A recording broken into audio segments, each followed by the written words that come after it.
This is Daydream Nation by Sonic Youth. Let's talk records.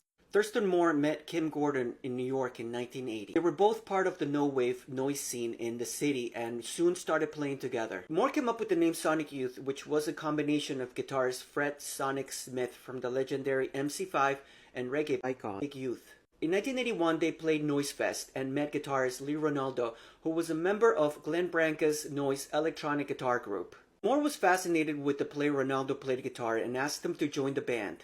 The trio played the festival at the end of the week, alternating with the three of them playing drums. Shortly after, they met drummer Richard Edson, who joined the band. The band signed with Neutral Records, a label owned by Branca, which also released records by Swans. The band's first release on the label was a self-titled EP in 1981. Around this time, Edson quit the group to focus on an acting career. He would go on to star in such landmark films like Platoon, Stranger Than Paradise, Do the Right Thing, and others. Edson was replaced by drummer Bob Burt.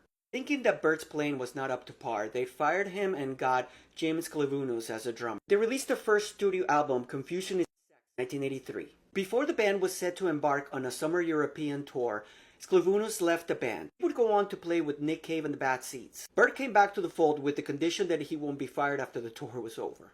He played with the band on their next EP, Idols. In 1984, Thurston Moore and Kim Gordon got married. Sonic Youth left Neutral Records over financial disagreements and signed with Homestead Records in the US and Blast First Records in the UK. The band then released their next album, Bad Moon Rising, in 1985.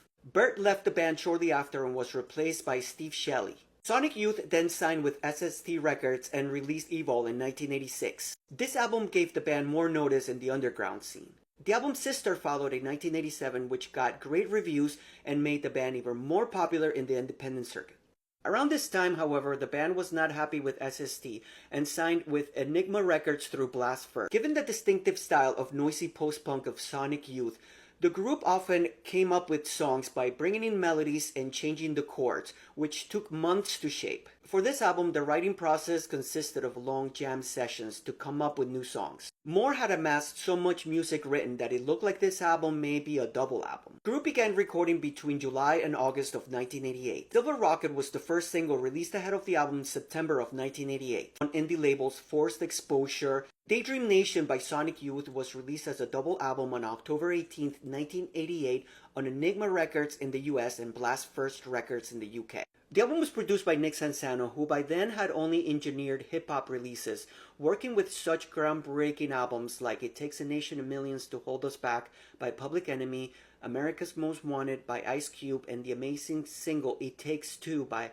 Rob Bass and DJ Easy Rock. They originally wanted to call the album Tonight's the Day, which is a line taken from their song Candle, and it is also a reference from Neil Young's Tonight's the Night album. The title that they ultimately went with is taken from a line from their song Hyperstation. The album cover came from a 1983 painting called Kersey, which means candle, by German artist Gerhard Richter.